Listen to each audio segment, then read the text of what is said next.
नमस्कार। एसटिभी च्याटमा यहाँलाई हार्दिक स्वागत छ। म प्रकाश गिरी।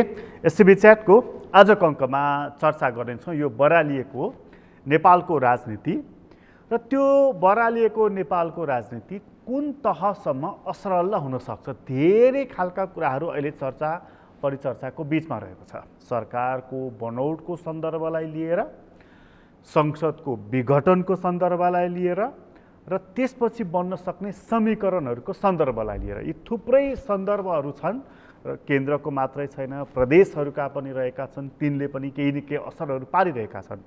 त्यो पारिरहँदाखेरि अब डाक्टर बाबुराम भट्टराईकै कुरालाई लिने हो भनेदेखि थप दुर्घटनाको सङ्केत सूचना मैले पाएको छु भनेर उहाँले साङ्केतिक वाक्य बोल्नुभएको छ। त्यो के हुनसक्छ?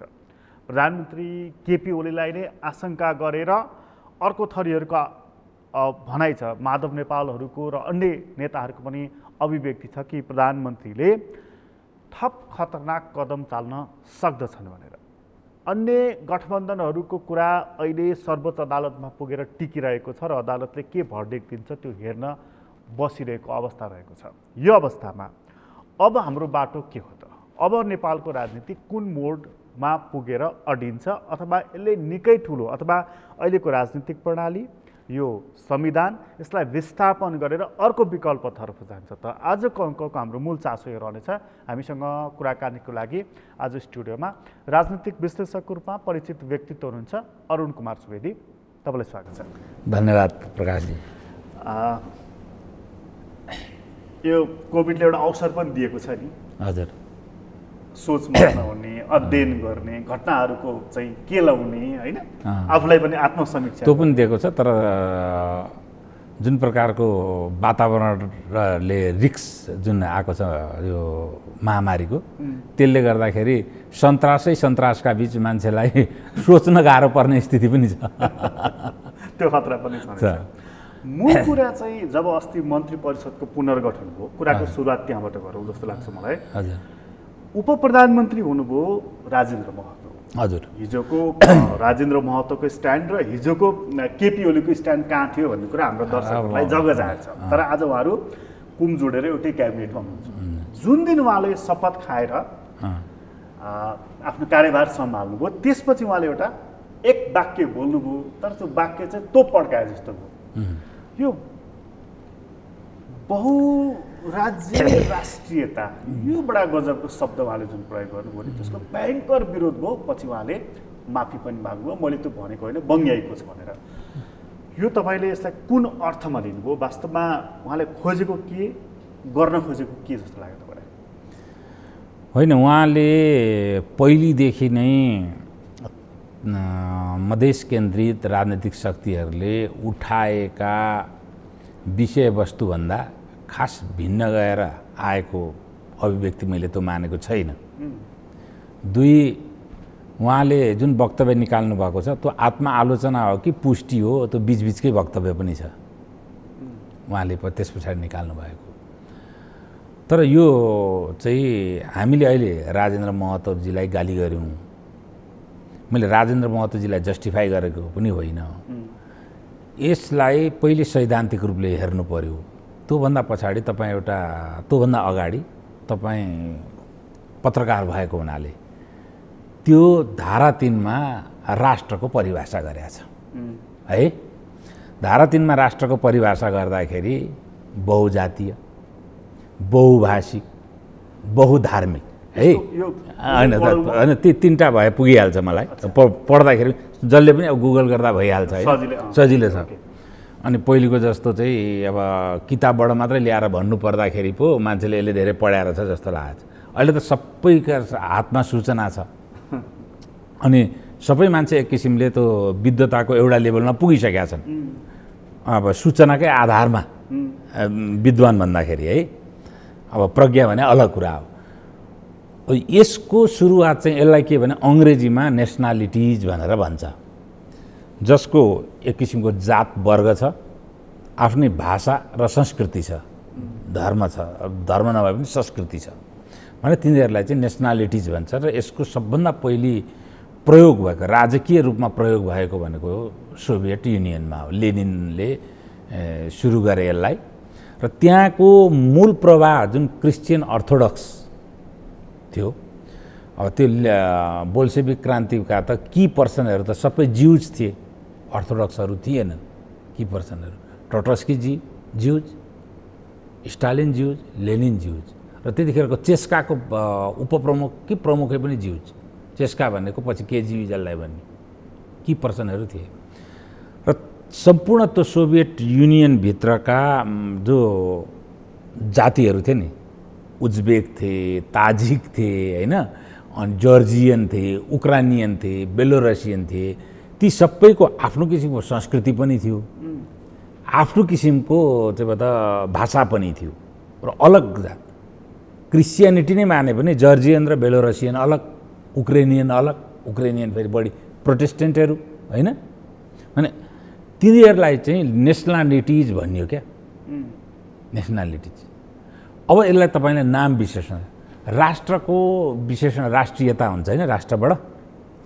अब ती त बहु धार्मिक, बहु भाषिक, बहुसांस्कृतिक, त्यसलाई अब त्यो राष्ट्रियतालाई त्यो बहु राखेर तपाईँ शब्द बनाउनुहोस् त। बहुराष्ट्रियता भन्ने अगाडि आउँछ, मल्टिनेसनालिटिज।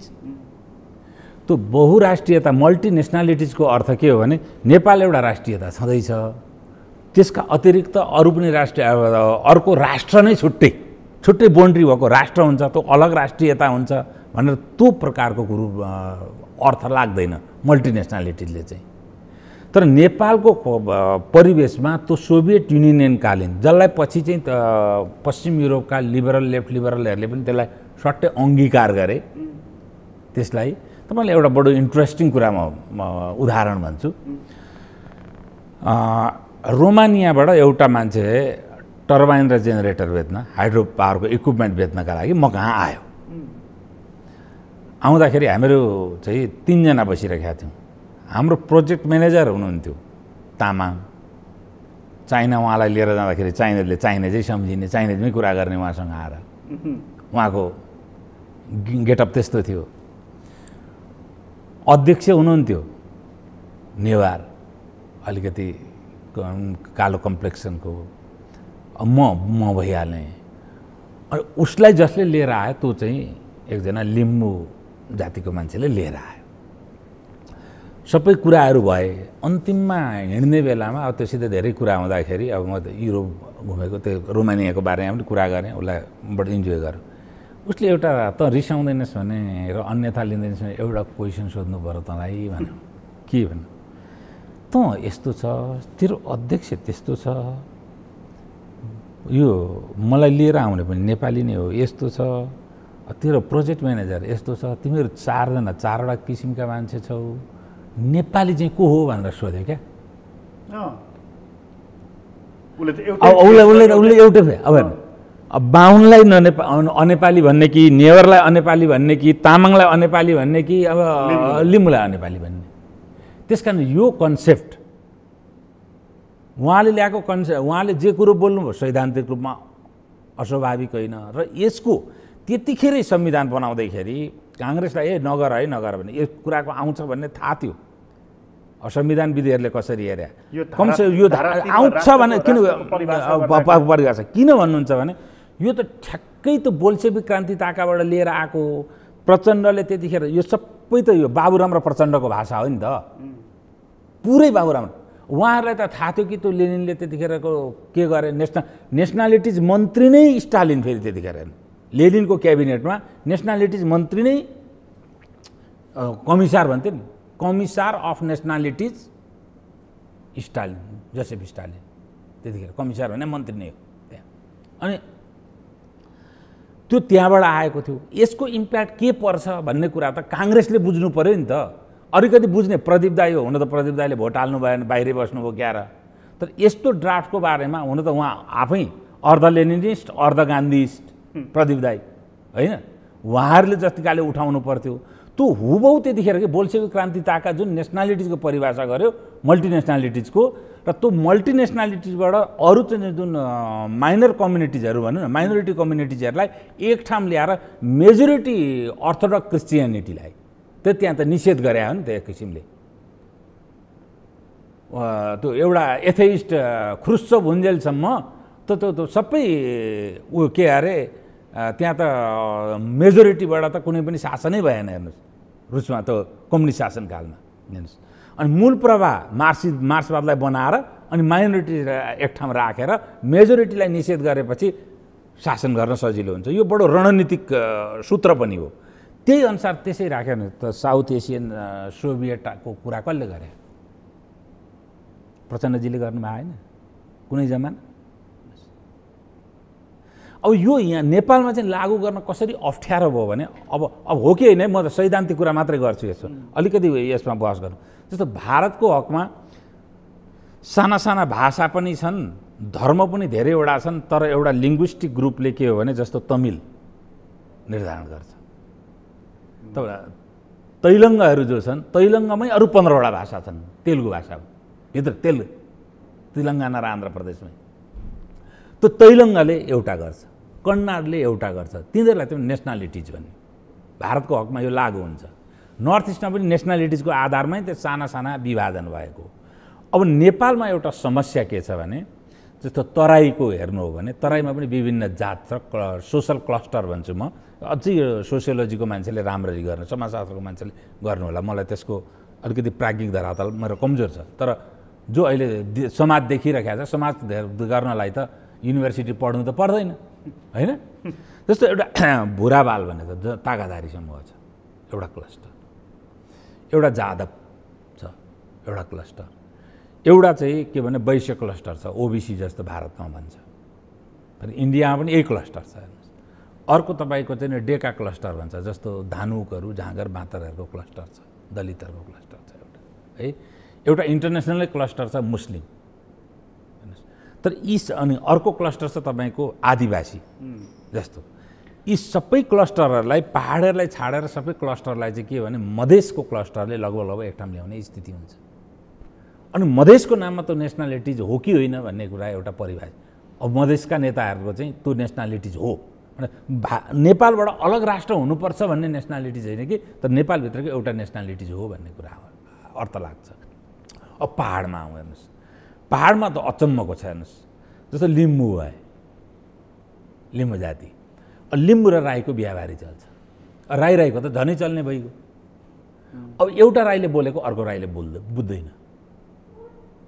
म धनकुटा जिल्लाको मान्छे, धनकुटा नगरपालिका 8 परिया राईहरू छन् वारीपट्टि। अब पारिपट्टि महाभारत आलेतिर अनि यतै छिन्ताङतिर चाहिँ अरू राईहरू छन्। अब तिनीहरू र त्यो 8 परियाको भाषा कहीँ पनि मिल्दैन, राईमै पनि त्यही मिल्दैन। कुलुङ र बान्तवाको मिल्दैन होइन। भने अब यसरी अब यो चाहिँ एउटै नेसनालिटिज हो कि होइन? जस्तो राई र लिम्बू एउटै नेसनालिटिज हो कि होइन है? नेपालमा त यी पहाडको कुरा गर्दाखेरि अब तिनीहरूलाई राखेर त्यहाँ मगरहरूको पनि छ, गुरुङहरूको पनि छ। अब गुरुङ र मगर एउटै नेसनालिटिज हो कि होइन? अब त्यस पछाडि फेरि छेत्री बाहुनलाई लिएर आउनुहोस्, पहाडका तागाधारी र दलितहरूलाई राख्नुहोस्, पहाड भन चुचे नाक दलित तागाधारीहरू। अब यिनीहरूलाई पनि त पहाडमा एकै ठाउँ राखेर नेसनालिटिज हो कि होइन एउटा? अब यसलाई जस्तो परिभाषित गरौँ संसारमा हेर्नुहोस्, इथनिक बिलोङ्गिङनेस भनेर मैले आफ्नो ब्लगमा पनि राखेको छु।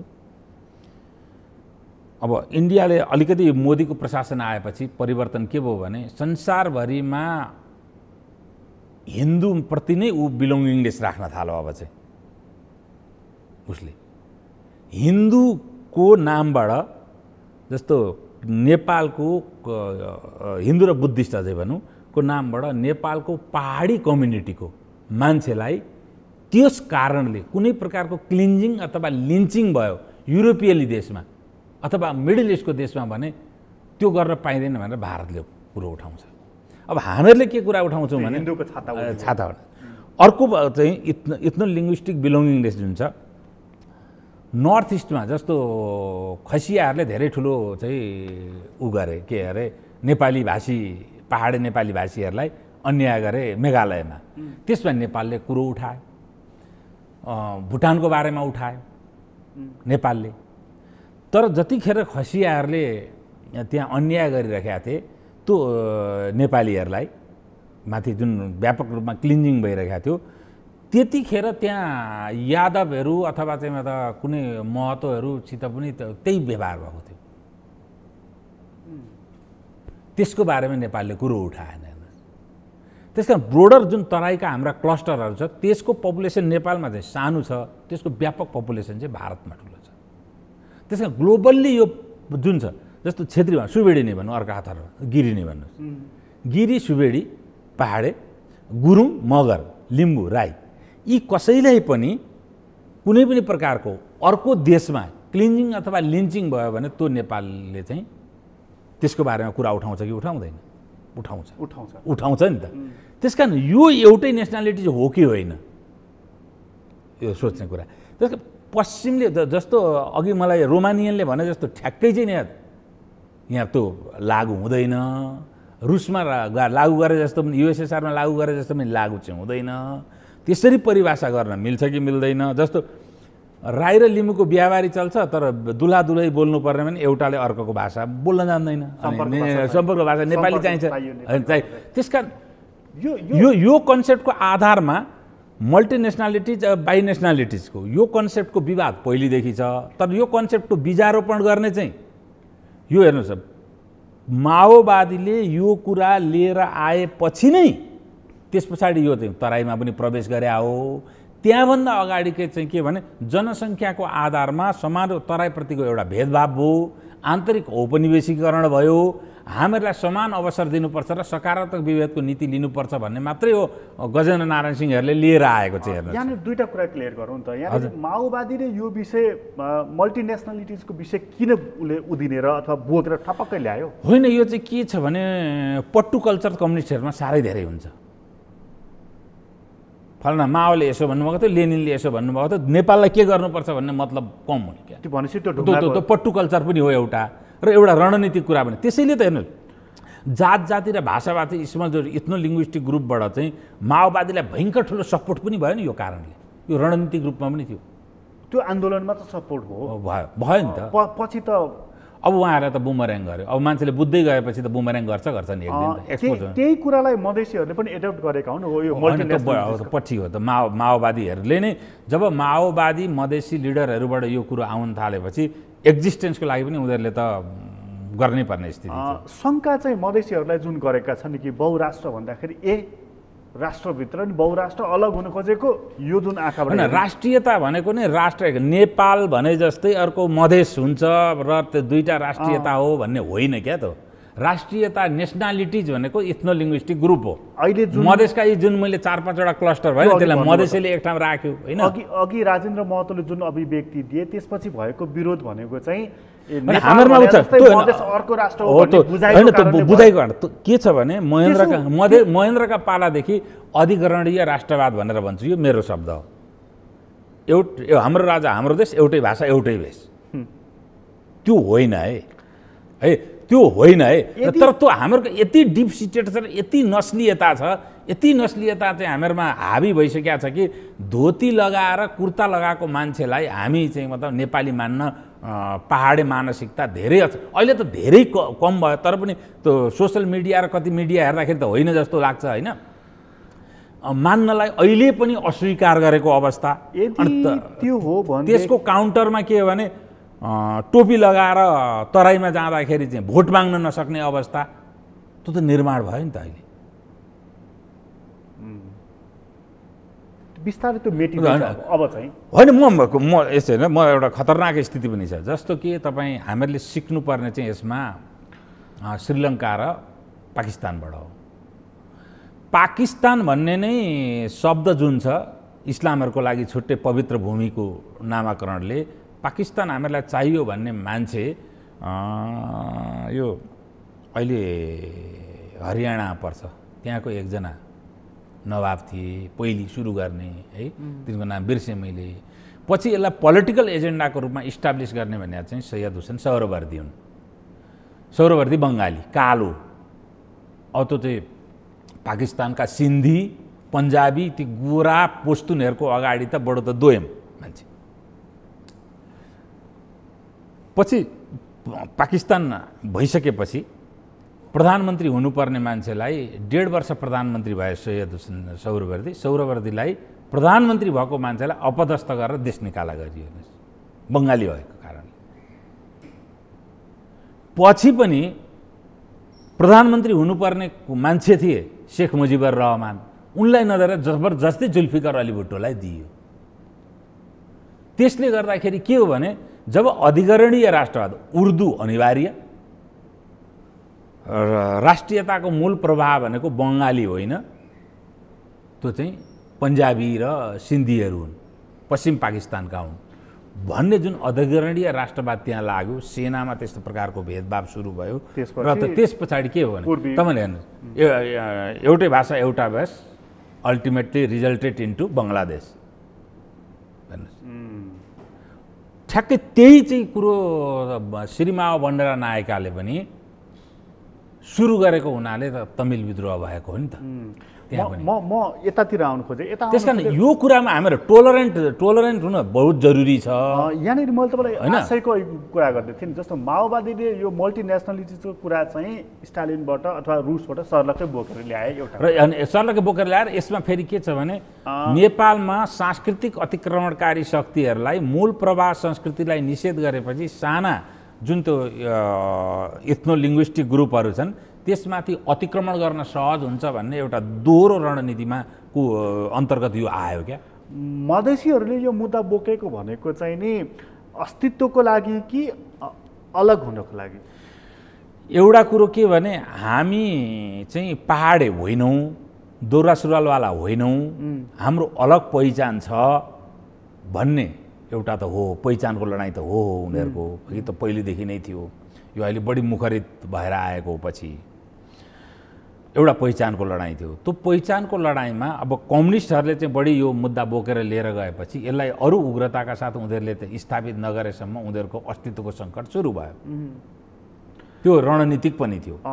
यही वाक्य चाहिँ जब सरकारमा प्रवेश गरे राजेन्द्र महतो त्यही दिन बोल्नुको भनेको यसको केही अर्थ छ कि छैन? अब त्यसको अर्थ भए नभएको त पत्रकारहरूले उहाँलाई नै सोध्नु पर्यो होइन। तर उहाँले के भने फिट्टो त्यही उप प्रधानमन्त्री भएका दिन मात्रै उहाँको मुखबाट प्याट्ट आएको होइन, मेरो त ब्लगमै भनेको थिएँ, संविधानले कोरलेको चल्ला चिउँ गरे अब पहिले थियो र यो वास्तविकता पनि हो। र यो वास्तविकतालाई कसरी एकोमोडेट गर्ने, प्रतिक्रियात्मक भएर निषेधात्मक रूपमा हामीहरू जाने कि यसलाई सहअस्तित्व र सहभुक्तिमा एकोमोडेट गर्ने भन्ने चाहिँ महत्त्वपूर्ण कुरा हो। यो एउटा प्रसङ्ग हो। यही प्रसङ्गलाई जोडेर अर्को प्रसङ्ग पनि जोडौँ। अहिले तपाईँले डाक्टर बाबुराम भट्टराईको कुरा ट्याक्क ल्याउँदै हुनुहुन्थ्यो।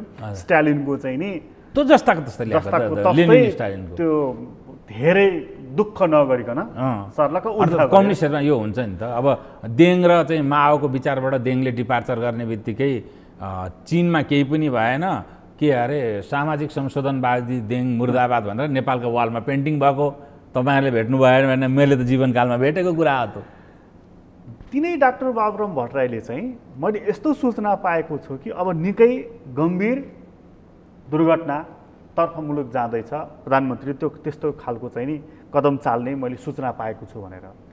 के हुनसक्छ त्यो दुर्घटना? हामी राजेन्द्र महतोको यो अभिव्यक्तिबाट यता अब के छ भने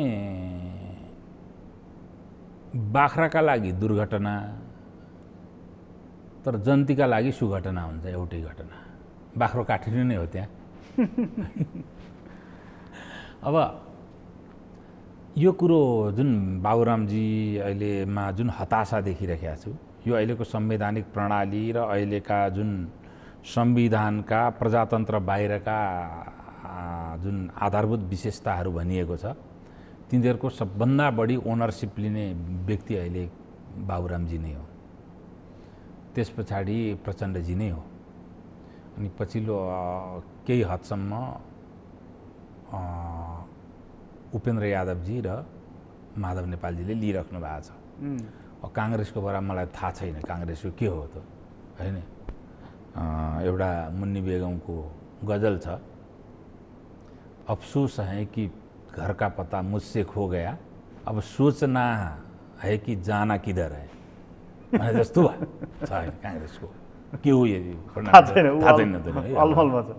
त्यस्तो छ नि। सँगसँगै भारतमा पनि यो संविधानको ओनरसिप लिने र बाह्रमुदेको ओनरसिप लिने भनेको चाहिँ श्याम शरण एन्ड कम्पनीहरू छन्। यो गत हप्ताभरि त रञ्जित रेहरू हुनुहुन्छ, देखियो नि त।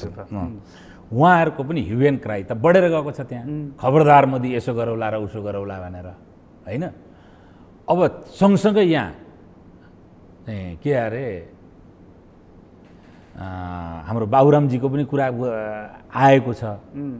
अब यी चाहिँ अलग अलग किसिमको चिन्ता नभएर कोअर्डिनेटेड चिन्ता हो कि भन्ने मलाई लागेको छ, किन समय सारणीले त्यस्तै देखाउँछ है, समय ठ्याक्कै मिल्दछ। अब बाबुरामजीको कन्सेप्ट र प्रचण्डजीको कन्सेप्टबाट को हुने राजनीतिक दुर्घटना के हो त? के हुन सक्छ? त्यो भनेको त राष्ट्रिय र अन्तर्राष्ट्रिय रूपमा दुईटा हुन्। राष्ट्रिय रूपमा के हुन सक्छ, अन्तर्राष्ट्रिय रूपमा के हुन सक्छ? अब यसलाई म ठ्याक्कै 17 सालसित पनि जोड्छु यसलाई चाहिँ। हेर्नुहोस्, अन्तर्राष्ट्रिय कुरोमा चाहिँ अब राष्ट्रिय रूपमा के हुन सक्छ भने व्यापक रूपमा प्रणाली फेलरको कुरा बहस भयो हो। प्रणाली फेलरको बहस हुँदाखेरि प्रणाली फेलरमा यो प्रणाली के हो त, कसरी आयो भन्दाखेरि 63-64 सालको राजनीतिक शक्ति सन्तुलनको सिद्धान्त अनुसार आयो। तात्कालीन रूपमा जुन जुन राजनैतिक शक्तिको सन्तुलनका आधारमा उनीहरूको प्रिन्सिपल स्ट्यान्डलाई दस्तावेजीकरण गरेर यो संविधान लिएर आइयो लामो प्रसव पछाडि, आज तिनै राजनीतिक शक्तिहरू र तिनै सिद्धान्तहरू सोमापिकै अवस्थामा नेपाली समाजमा हाबी छन् कि छैनन्? अरू नयाँ राजनीतिक सन्तुलनको अध्याय आउनु पर्यो कि परेन भन्ने कुरा आयो। अब नयाँ राजनीतिक सन्तुलनको अध्याय आउनु भनेको मतलब के हो भने दुईटा स्थिति। एउटा सांस्कृतिक राष्ट्रवादको चिन्तन, त्यो सांस्कृतिक राष्ट्रवादको चिन्तनलाई सम्बोधन गर्नुपर्ने परिस्थिति। त्यो सांस्कृतिक राष्ट्रवादको चिन्तनलाई सम्बोधन गर्दाखेरि सांस्कृतिक राष्ट्रवादकै एउटा इन्टिग्रल पार्टको रूपमा सांस्कृतिक राष्ट्र संस्था आउने कि नआउने भन्ने दोस्रो सवाल। यो भनेको चाहिँ के हो भने बाबुरामजी प्रचण्डजीहरूको स्ट्यान्डभन्दा बिल्कुल फरक कुरा हो। अब अहिलेको यो प्रणालीको असफलता पछाडि यसको सुगबुगाहट चाहिँ यथेष्ट आयो। अब काङ्ग्रेसभित्रै पनि काङ्ग्रेसका धेरै नेताहरूले सांस्कृतिक राष्ट्रवादी चिन्तनको वकालत मुखरित रूपमा गरिरहेका छन्। यो कुरो के बुझ्नु हुँदैन भने कल्चरल मोनार्कीको कुरा गर्दाखेरि पनि कमल थापा अथवा हाम्रो केशरबहादुर विष्टले त्यसलाई प्रतिनिधित्व गर्छ भनेर सोच्नु चाहिँ गलत हुन्छ। नेपाली काङ्ग्रेसभित्र पनि यसलाई प्रतिनिधित्व गर्ने ठुलो जमात छ। नेकपा एमालेमा पनि जबजको बहस भनेकै यसैलाई प्रतिनिधित्व गर्ने जमातबाट सुरु भएको। हेर्नुहोस्, जबजको बारेमा मैले धेरैचोटि भनिसकेको छु। बहुदल मात्रै कम्युनिस्टले मान्नु हो भने त संसारले मानेकै थिए। मदन भण्डारीको जबज चाहिँ के हो त? त्यसो भए सामाजिक न्यायको सिद्धान्तको कुरा सबै कम्युनिस्टले गरेकै थिए, सोसलिस्टले पनि गरेकै थिए। त मदन भण्डारीको जबज चाहिँ हो त के? त्यसो भए व्हाट इज न्यू? यसको के हो त? कल्चरल किङ पनि मान्छ हो भने कल्चरल र कन्स्टिट्युसनल मोनार्की अन्तर्गत एउटा मार्क्सिस्ट शक्तिले मल्टी पार्टी पार्लियामेन्ट्री डेमोक्रेसीको अभ्यास गर्न सक्छ भन्ने सिद्धान्त नै जबज हो। मानुन् नमानुन् मदन भण्डारी वाज मार्क्सिस्ट रोयलिस्ट। कसैले मलाई गाली गर्छ भने गर्छ है, यो त कुरो त नभए जबजको कुनै प्रकारको काहीँ कम्युनिस्टहरूसित त डिक्सनरी घोक्नेमा त कम्युनिस्टहरूलाई महारत प्राप्त छ होइन। कसैले म जबजवादी हुँ भन्छ भने त्यो कल्चरल मोनार्किस्ट त हुन्छ। तर अल्टिमेट लक्ष्य त मदन भण्डारीको पनि साम्यवादै थियो नि होइन? कम्युनिस्ट भएपछि त्यो त भन्नै पर्छ। गणतन्त्र अब कम्युनिस्ट हुन्जेली त त्यो कुरो त त्यो मन्त्र त भन्नै पर्छ होइन? तपाईँले जनै लगाउनु भएको छ भने त कमसेकम गायत्री मन्त्र त कण्ठ आउँछ नि त। यो कुरा क्लियर, यो क्लियर। त्यस कारण त्यसको सुगबुगाहट र त्यसको परिस्थिति निर्माण हुँदै गर्दाखेरि एक किसिमको हताशा र बाबुरामजीलाई आएको देखिन्छ र बाह्रमुदेका पक्षधरलाई पनि आएको देखिन्छ। उनीहरूले त प्रष्टै मोदीलाई औँलो ठडाएर के भनेको छ भने त्यो राइटिस्ट भनेर मोनार्किस्ट र कल्चरल नेसनलिस्टलाई त्यहाँ चाहिँ समर्थन गर्नु भनेको भारतका लागि झन् घातक हुन्छ, हुँदैन भनेर त प्रष्ट रूपमा रञ्जित रे र श्यामशरणले भने हो। प्रष्टै भनेकै यही हो नि त। यद्यपि दिल्लीले चाहिँ आन्तरिक मामला भनेको छ सरकारी पक्षले र कुनै पनि प्रकारको त्यताप्रतिको आफ्नो डिपार्चर भएका सङ्केत चाहिँ दिएको छैन। तर त्यो के भने उनीहरूको विरोधीहरूबाट त्यो सङ्केतहरू आएको हुनाले मैले यो कन्क्लुजनमा यो पनि हो कि भनेर एउटा मेरो चाहिँ म त विश्लेषण हो। एक अब अन्तर्राष्ट्रिय स्थितिको कुरा गरौँ, बाबुरामजीको युएन क्राई अन्तर्राष्ट्रिय स्थितिको कुरा गरौँ। अन्तर्राष्ट्रिय स्थितिमा के हो भने म 17 सालसित जोड्छु। 17 सालमा अब मान्छेले अहिलेको व्यतिथिलाई पनि 17 सालमा जोड्छन्। 17 सालमा त्यस्तो व्यतिथि हुँदै होइन सरकार चलाउने ओर्ने यो सबै कुरामा। यो इतिहास चाहिँ पढेर मात्रै गर्नुपर्छ। यो झिल्केगिरी तथानाम चाहिँ मतलब यो के अरे सञ्जाल र सञ्चारमा बके जस्तो होइन। त्यतिखेरको मूल समस्या भनेको के हो भने भारतलाई र चीनको लगभग अब वारको अवस्थाको गर्भाधान भइसकेको थियो। त्यो अवस्थामा नेपालको जियोग्राफीको कारणले नेपालबाट सेक्युरिटीको प्रत्याभूति चाहिँ उनीहरू चाहन्थे, दुवै पक्ष। चाइना चाहँदैन थियो। चाइना चाहिँ नेपालको जियोग्राफीबाट डिफेन्सिभ छैन त्यस्तो। सोसल इन्भेसनमा केही डिफेन्सिभ छ तिब्बतमा, तर उसले चाहिँ मतलब स्ट्राटेजिकल्ली चाहिँ मतलब त्यत्रो डिफेन्सिभ छैन। जियोग्राफी नै त्यस्तो छ। नेपालको जियोग्राफीबाट डिफेन्सिभ भनेको भारतै हो। उसलाई एक किसिमको त प्रत्याभूति चाहिएको थियो, जुन कुरो बीपीबाट सम्भव भएन। चीनबाट एक किसिमको दबाब, भारतबाट एक किसिमको दबाब हुनाले त्यसलाई सन्तुलनमा लिएर आउनका लागि उहाँ चाहिँ तेस्रो ठुलो शक्ति अमेरिकासित उहाँ सहकार्य गर्न अगाडि बढ्नुभयो र भारतलाई थर्काएर सन्तुलनमा ल्याउने नीतिमा जानुभयो। त्यो नेहरूलाई मन परेन। त्यो सेक्युरिटी आफ्नो सेक्युरिटी उसको कारणले महेन्द्रलाई लिएर आएर स्वाट्टै सत्तामा बसाइदिए नेहरूले, कु गराइदिए नेपालमा। त्यो 17 सालमा भएको। 17 सालभन्दा अगाडि 19 सालभन्दा अगाडि होइन 17 साल 19 सालमा न वार भएको। 62 भनेको 19 वर्ष होला वार। त्योभन्दा अगाडि चीन र भारतको जुन अवस्था थियो तनावको, जस्तो म्याकार्टने डगलस लाइन र म्याकमोहन लाइनलाई चाहिँ हामी अन्तर्राष्ट्रिय सीमा मान्दैनौँ भनेर चौहानलाईले वक्तव्य दिएपछि जुन प्रकारको तनाव सुरु भएको थियो, अहिले त्यस्ता वक्तव्य त आएका छैन, तर स्किर्मस भन्छन् एकदम गुर्र किटकिट सिमानामा त्यो भइरहेको छ। र दक्षिण चीन सागरमा भारतले जङ्गी बेडाहरू पठाएपछि चीनमाथि प्रेसर पनि समुद्रबाट भारतले प्रेसर दिने, मलक्का स्टेट अन्डमान सागर दक्षिण चीन सागरबाट भारत अमेरिकाहरूले प्रेसर दिने, हिमालबाट चीनले प्रेसर गर्ने भारतलाई। त्यो स्थितिमा नेपालको जियोग्राफीको कारणले एक किसिमको सेक्युरिटी कन्सर्न भारतले गम्भीर रूपमा राखेको हुनसक्छ अहिले। त्यसको अर्थ अब अहिलेको प्रणाली र अहिलेको सतहमा आएका नेताहरूमध्ये कसले देला अथवा सतहमा नआएको कुनै पनि भूतपूर्व इन्स्टिट्युसन अथवा कुनै अर्को नेता अर्थात् नयाँ उद्भव हुने नेता उसले देला अथवा कुनै प्रकारको परिवर्तन होला। किन सांस्कृतिक र डेमोग्राफिक प्रिभिलेज पनि छ इन्डियालाई। नेपालको बारेमा सबै कुरा इन्डिया जति जानकार हुन्छ त्यति चाहिँ मतलब चाइनिजहरू हुँदैनन्, सांस्कृतिक लिङ्ग्विस्टिक हरेक कारणहरूले होइन। त्यो अवस्थामा त्यो पनि 17 साल सेकेन्ड दोष 2 होइन 17 साल 2 पनि हुन सक्ने सम्भावना अन्तर्राष्ट्रिय कारणले त्यो पनि। किन बाबुरामजी भने चाहिँ एभरेज मान्छे होइन उहाँ है, एभरेज मान्छे होइन, प्रधानमन्त्री भइसकेको मान्छे हो। माओवादीको त्यत्रो आन्दोलन गर्दाखेरिको एउटा आइडियोलगबाट काम गरेको मान्छे हो। सूचनाको पहुँचमा त हुनुहुन्छ। अरुण सुवेदी भन्दा त पक्कै सूचना त बाबुरामजीसितै बढी छ।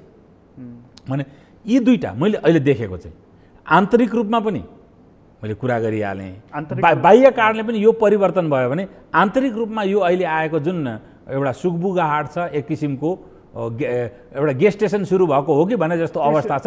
त्यसैलाई अन्तर्राष्ट्रिय वातावरणले पनि त्यसैलाई चाहिँ म त मलजल गर्यो भने अनि यो अहिलेको अवस्थाबाट यो संविधान विस्थापनको अवस्थामा सबैभन्दा बढी दुर्घटना कसका लागि हुन्छ त भन्दाखेरि त्यो काङ्ग्रेसका लागि पनि हुँदैन, एमालेका लागि पनि हुँदैन।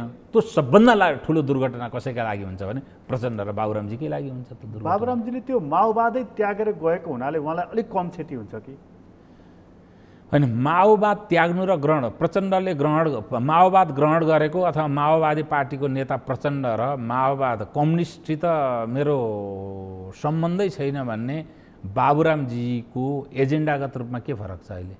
यो संविधानको एजेन्डामा केही फरक छ? त्यसमा छैन। छ घर परिवर्तन गरेको घर परिवर्तन गरे मात्र। त्यसो भएदेखि भारतले उसले जुन सिक्युरिटी खोजिरहेको छ त्यो चाहिँ अहिलेकै वर्तमान सत्ता प्रणाली मार्फत सम्पन्न भए त कुरा सकियो। यदि त्यो सम्भव भएन भने तपाईँले भन्नुभएको जस्तो विस्थापित इन्स्टिट्युसन भनेर जुन हिजोको राज संस्थाको तपाईँले जुन सङ्केत गर्नुभयो नि, जसले एस्योर गर्छ हामी तिमीलाई चाहिँ नि त्यो स्थिति त्यो त्यो एस्योर गर्ने मान्छे वर्तमान प्रधानमन्त्री नै पनि हुन सक्नुहुन्छ होइन?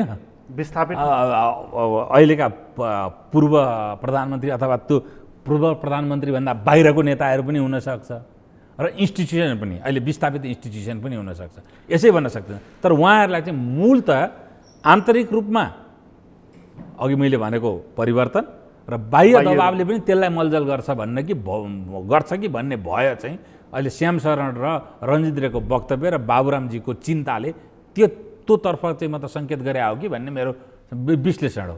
एउटा यो पनि चर्चा गरौँ न, जस्तो यो हप्ता करिब 15-20 दिन यतादेखि चर्चा, जबदेखि यो संसद दोस्रोचोटि विघटन भयो त्यसपछि चर्चा के छ भने यो सिस्टम फेलियरनेसको कुरा र यो संविधान चाहिँ अब रद्दीको टोकरीमा जाँदैछ है भन्ने कुरा पनि चलिरहेको छ।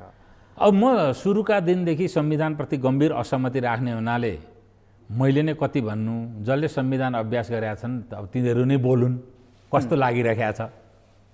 म त बडो इन्जोय म त सेटिस्फ्याक्सन छ मलाई। हेर्नुहोस् त्यो त च्यातिएको दिन त लड्डु खाने हाउ यु फिल भनेर मलाई शेरबहादुरजी अब सुशील कोइराला त बितिसक्नुभयो है, उहाँको पनि आत्मा यतै कतै छ भने उहाँलाई भनौँ अथवा शेरबहादुरजी सबैलाई भनौँ काङ्ग्रेसीहरूलाई र खास गरिकन एमाले र काङ्ग्रेसलाई, केपी ओलीजी र नेपाली काङ्ग्रेस शेरबहादुरजीलाई चाहिँ कस्तो लाग्यो भन्ने चाहिँ मलाई लागेको छ। त्यो चाहिँ म त भन्न मन लागेको चाहिँ हो, तपाईँ मार्फत भने मैले है।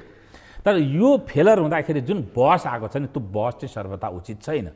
जस्तो कि संसदीय प्रणाली फेलर भयो भन्ने जुन छ त्यो बहस चाहिँ अनुचित छ।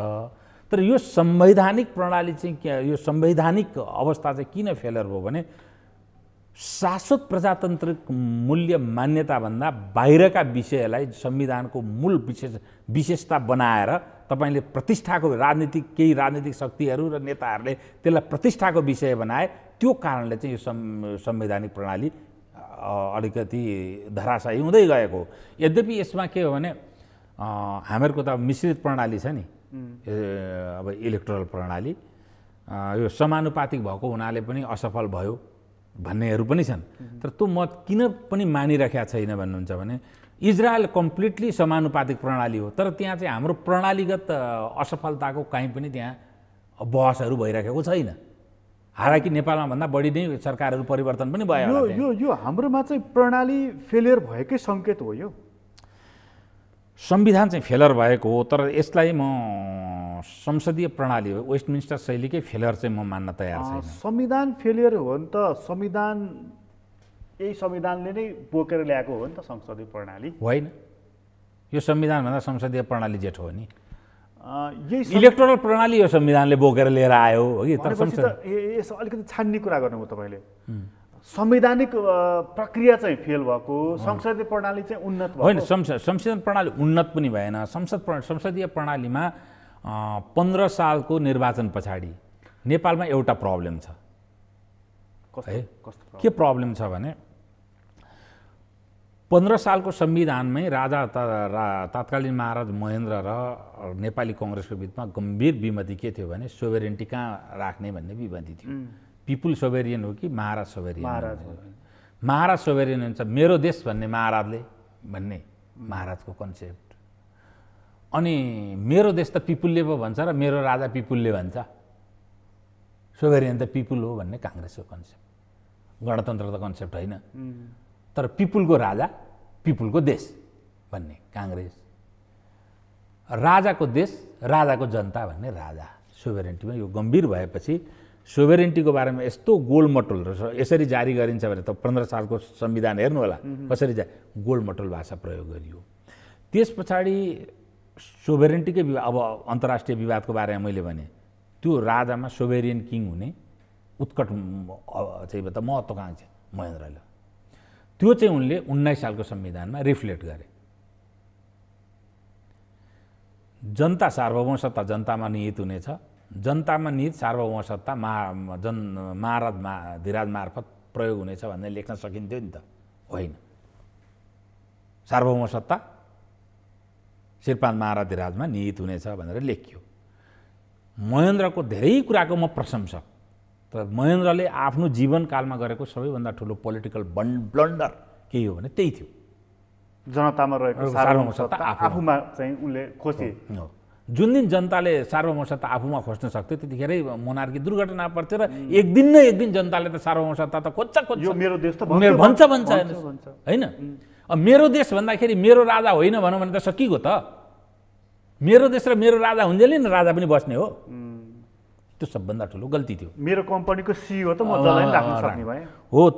त्यो चाहिँ नि ह्याङओभर राज संस्थामा जहिले तहिले त्यो मान्यतासित कोएक्जिस्टेड गर्नुपर्ने पार्लियामेन्ट्री डेमोक्रेटिक फोर्सेसले, नेपाली काङ्ग्रेसले जुन कुरो चाहिँ अब गाह्रो भयो न, पछि महाराज ज्ञानेन्द्रसित पनि त्यो अभ्यास गर्न गाह्रो भयो है। त्यो कारणले संसदीय व्यवस्थामाथि बारम्बार समस्याहरू उत्पन्न भए। एउटा म आन्तरिक कुरो भन्दैछु, बाह्य कुरो पनि छ। दोस्रो,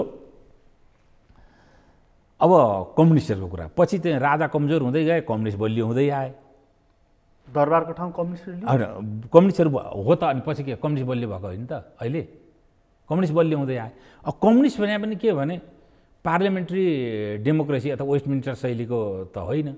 राजा र कम्युनिस्टमा के फरक देखियो भने राज संस्थावादी उग्र दक्षिणपन्थीहरू जो छन् अहिले पनि, खास गरिकन 19 सालको संविधानवादीहरू, उनीहरू भन्ने एउटा व्यक्तिमा सोभरेन्टी रहनुपर्छ भन्ने।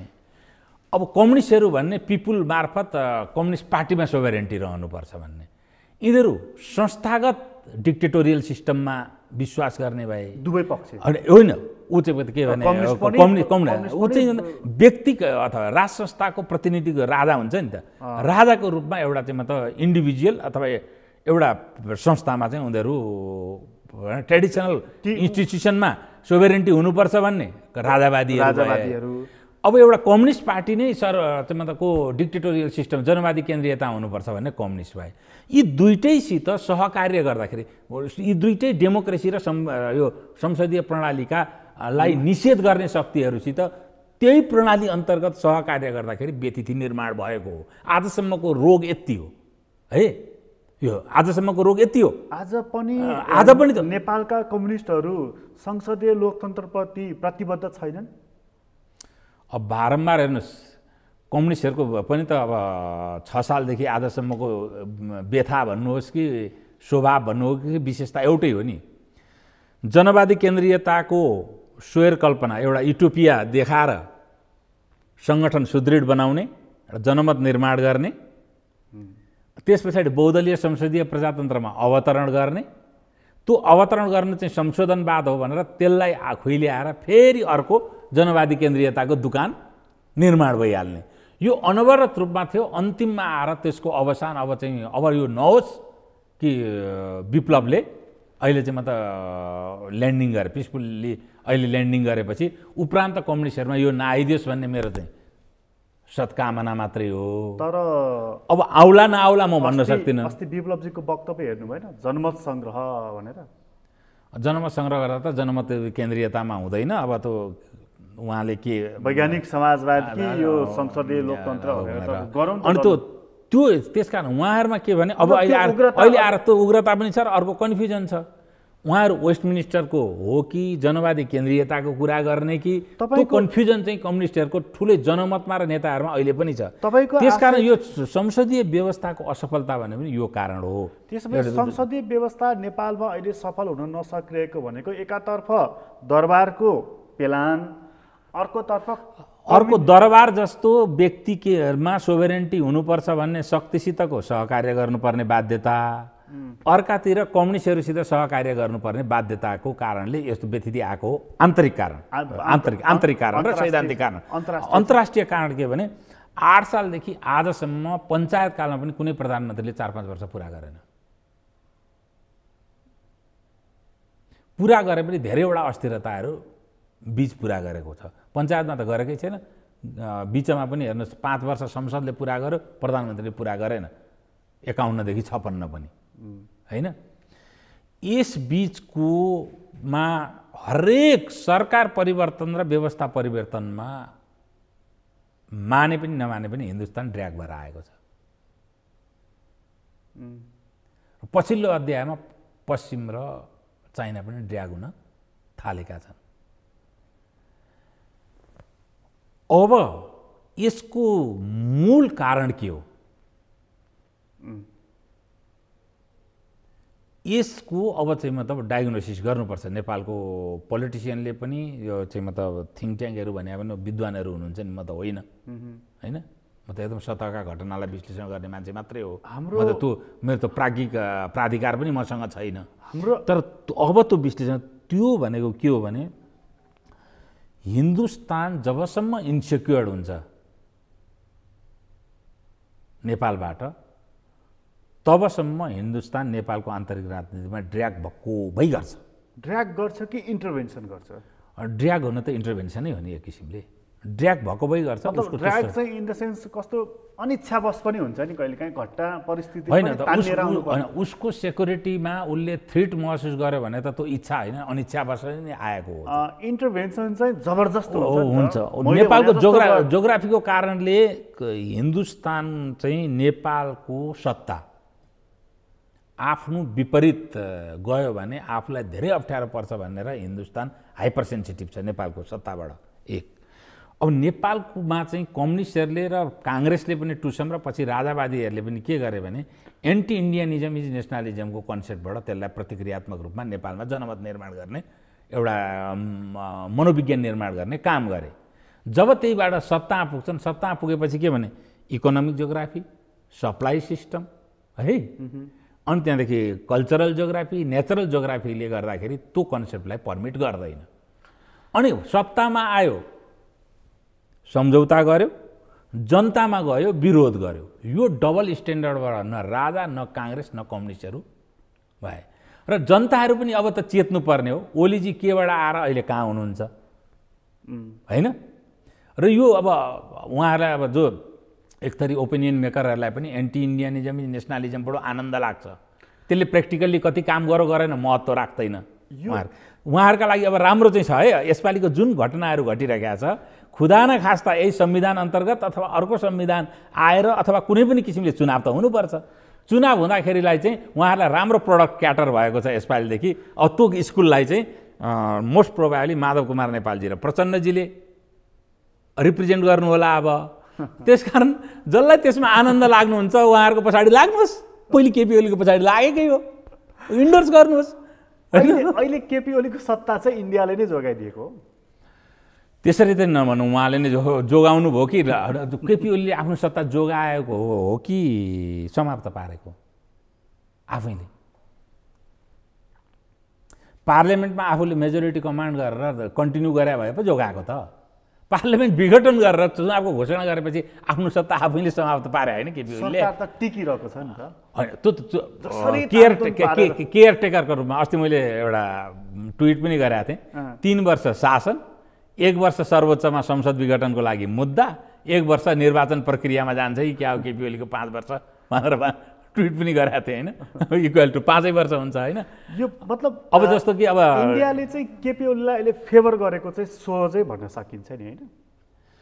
होइन, अहिलेको परिस्थितिमा केपी ओलीजीले आफ्नो निर्वाचन ताकाको परिस्थितिबाट युटर्न चाहिँ उहाँको अहिलेको परिस्थिति देखिन्छ नै होइन? त्यो प्रष्टै। त्यसमा चाहिँ अब कति भारतेली बाध्यता, कति केपी ओलीको बाध्यता, उहाँहरूको बिचमा आन्तरिक ट्रेड अफहरू के भएका हुन् त्यो त अब सार्वजनिक नभए म कसरी भनौँ। तर उहाँ चाहिँ के भने अहिले कम्फर्टेबल र कम्प्याटिबिलिटी र कम्फर्टेबिलिटी चाहिँ केपी ओलीकै प्रधानमन्त्रीकै पक्षमा भारतेलीहरू उभिएको देखियो। यद्यपि के भने त्यो चाहिँ कसरी मैले कन्क्लुजन गरे भने राज्य पक्षले त म निरपेक्ष छु भनेर बारम्बार भनेको छ, मान्छेले पत्याएका छैनन्, तर उसले भनिरहेको छ यसमा आन्तरिक मामला भनेर। तर यो होइन है भनेर चाहिँ बारम्बार केपी ओलीलाई समर्थन गरेकोमा पनि त रञ्जित रेकी, श्याम शरणले त आपत्ति जलाए नि केपीलाई समर्थन गरौँ भनेर होइन? त्यसबाट कन्क्लुजन त्यसका विरोधी 12 बुँदेका पक्षधरहरू र सांस्कृतिक राष्ट्रवादका विरोधीहरू जुन भारतेली थिङ्क ट्याङ्कहरू छन् र पहिलेका राज्याधिकारीहरू छन् तिनीहरूको अहिलेको टिप्पणीहरूबाट चाहिँ मैले निकालेको कन्क्लुजन हो। म अब यो हामी पनि कन्क्लुजनमा छौँ, अब धेरै समय छैन मसँग। हजुर, अब प्रधानमन्त्री केपी ओलीबाट थप कदम, अघि बाबुरामजीको कुरा गऱ्यौँ हामीले, उहाँको एङ्गलको कुरा गर्दै हामी यहाँसम्म आइपुगेका थियौँ। केपी ओलीले थप अर्को एक्सन लिन सक्ने ठाउँमा अहिले हुनुहुन्छ? उहाँलाई चाहिँ के छ भने सुप्रिम कोर्टको भर्डिक्ट आएपछि मात्रै उहाँका अरू चाहिँ त्यस्तो राजनीतिलाई र संवैधानिक प्रणालीलाई नै कुनै न कुनै किसिमको टर्निङ पोइन्टमा लिएर जाने परिस्थिति चाहिँ त्यस पछाडि निर्माण भयो भने अलग कुरा हो। तर सर्वोच्च अदालतमा मुद्दा विचाराधीन हुँदैखेरि उहाँले त्यो परिस्थिति निर्माण गर्नुभयो भने उहाँका लागि राजनैतिक रूपले कति चाहिँ मतलब व्यक्तिगत रूपमा पनि असल हुन्छ, मलाई लाग्दैन त्यति असल होला भन्ने। तर एउटा न्यारेटिभ र एउटा भावना चाहिँ आम जनमानसमा स्थापित छ दुईटा विषयलाई लिएर। उहाँले सक्नुहुन्छ सक्नुहुन्न। इन्दिरा गान्धीले चाहिँ स्टेट अफ इमर्जेन्सीमा भारतलाई कम्प्लिटली लेफ्ट कित्तामा लगेर उभ्याइदिएका थिइन्। उनले सेकुलरिस्ट पनि बनाइन् देश, होइन, सोसलिस्ट पनि बनाइन्। नभए त्यहाँभन्दा अगाडि अम्बेडकरको संविधान सेकुलरिस्ट पनि होइन, सोसलिस्ट पनि होइन। त्यस्तै गरेर अहिले जुन 7वटा ठाउँमा डिस्टेबिलाइजेसनको अकाण्ड ताण्डव सुरु भएको छ नि, अकाण्ड ताण्डवमा नाङ्गै नाच्नु बिना कारण 7वटा स्टेटमा हो, होइन, त्यसबाट जनताहरूलाई व्यापक रूपमा विकर्षण पैदा भएको छ। यी 7वटा चाहिँ अस्थिरताका केन्द्रहरू, हरेक दिनका प्रहसनहरू है। र अब एउटा सांस्कृतिक कारणले पनि एकदमै मेजोरिटीको सांस्कृतिक मूल प्रवाह र अघि नेसनालिटिज भन्यो नि, ती साना चाहिँ मतलब सांस्कृतिक समूह र भाषिक समूहको पनि अस्तित्वमाथि घनघोर अतिक्रमणात्मक सङ्कटहरू आउन थालेको छ। यी दुईटा कारणले उहाँले कुनै पनि साहसिक निर्णय गरेर राष्ट्रको पोलिटिकल गन्तव्यलाई अर्को दिशातर्फ मोड्नुभयो भने मलाई चाहिँ अब त्यो उहाँको साहसमा निर्भर गर्ने कुरा हो। तर अहिलेसम्मको अभ्यासले कन्क्लुजनमा के चाहिँ हो भने अब अदालत धाएर र संविधानका धाराहरू पल्टाएर मात्रै अब राष्ट्रको राजनीतिक समस्या समाधान हुने अध्यायबाट राष्ट्र अगाडि बढिसकेको हो कि जस्तो देख्छु। अब नयाँ किसिमको राष्ट्रिय राजनीतिक शक्तिहरू र राष्ट्रिय राजनीतिक विचारहरूलाई पुनर्सन्तुलनको अध्यायमा लिएर जाने र त्यसलाई पुनर्सन्तुलनको आधारमा दस्तावेजीकरण गरेर संविधानलाई संशोधन गर्ने अध्याय चाहिँ अब आइसकेको जस्तो देखिन्छ। त्यसतर्फ अब अहिलेको शक्तिशाली नेताको रूपमा पनि प्रधानमन्त्रीले नेतृत्व गरेर अगाडि जानुभयो भने उहाँको पनि इतिहास बनाउने सबैलाई सधैँ अवसर मिल्दैन। त्यो उहाँले अवसरको रूपमा पनि यसलाई अगाडि लिएर जान सक्नुहुन्छ नेतृत्व गरेर। त्यो सम्भावना चाहिँ त्यो सम्भावना अहिलेसम्मको यो संवैधानिक अभ्यासले त्यो सम्भावनालाई त सम्भावना मात्रै होइन, त्यसलाई एउटा चाहिँ मतलब यथार्थमा पनि परिणत हुनुपर्ने बाध्यात्मक स्थिति नेपालका राजनीतिक नेताहरूमा आइसकेको छ। यति हो कि बाबुरामजी र प्रचण्डजीहरू चाहिँ यसलाई प्रतिष्ठाको विषय बनाएर उहाँहरू चाहिँ बढी चाहिँ मतलब एकदम अररो भइराख्नु भएको छ। निहुरिन सकेन भने भाँचिन्छ। त्यस कारण उहाँहरूले पनि निहुरिन जान्नुहोस्, फ्लेक्जिबल हुनुहोस्। फ्लेक्जिबल भइएन भने भाँचिन्छ, भाँचिने अध्याय नपुगोस्। एकदमै राजनीतिक अहिले विचार र राजनीतिक अवस्था सबै हेर्दाखेरि राजनीतिक शक्ति र विचार, राजनीतिक विचार दुईटैको आधारमा अब पुनर्सन्तुलनको अध्यायमा नेपाल प्रवेश गरेको छ। त्यो पुनर्सन्तुलनको अध्यायमा प्रवेश गर्दाखेरि त्यसलाई अब एउटा यो संविधान संशोधन मार्फत दस्तावेजीकरण गर्नै पर्छ। प्रधानमन्त्री चाहिँ संविधान विस्थापनको बाटोमा भन्ने गम्भीर आरोप बोकेर बसिराख्नु भएको छ। होइन, त्यो पनि बाबुरामजी र प्रचण्डजीकै हो। अब काङ्ग्रेसको बारेमा अघि मैले मुन्नी बेगमको भनिसकेँ, होइन। अनि संविधान विस्थापन होइन, संविधान अब यो फन्डामेन्टल राइट्स त विस्थापित हुँदैन, होइन। यसका पार्लियामेन्ट्री डेमोक्रेसी पनि विस्थापित हुँदैन। पार्लियामेन्ट्री डेमोक्रेसी र फन्डामेन्टल राइट्सहरूभन्दा बाहिरका ती विशेषताहरूलाई छन्, त्यसको परिमार्जनको अध्याय परिमार्जनको स्थितिका लागि चाहिँ उपयुक्त वातावरण निर्माण भएको छ, त्यसलाई प्रतिष्ठाको विषय बनाउनु भएको हुनाले उहाँले विस्थापनको कुरा गर्नुभयो। त्यसलाई प्रतिष्ठाको विषय होइन, यो चाहिँ सकारात्मक गन्तव्य भयो भन्ने मान्छेहरूले समर्थन गरेका होला। त्यति फरक। उपयुक्त वातावरण मात्रै कि उपयुक्त पात्र पनि? अवसर, वातावरण र अब पात्रता त उहाँले सिद्ध गर्ने कुरा हो, मैले भन्ने कुरा होइन। प्रधानमन्त्रीजीले सिद्ध गर्ने कुरा हो पात्रता चाहिँ। तपाईँलाई धेरै धेरै धन्यवाद। यहाँलाई पनि धन्यवाद। धेरै लामो समय पछाडि म पनि लाइभ टक सोमा आएँ, होइन भने घरैबाट ब्लग लकडाउन तपाईँले ब्रेक गर्नुभएको छ। आदरणीय दर्शक तपाईँलाई पनि धन्यवाद। आज हामीले कुराकानी गऱ्यौँ अरुण सुवेदीसँग। उहाँसँगको कुराकानी अहिलेलाई यति नै। एसटिभी च्याटबाट म प्रकाश गिरीलाई बिदा दिनुहोस्। सबै मात्र टेलिभिजन हेर्दै गर्नुहोला।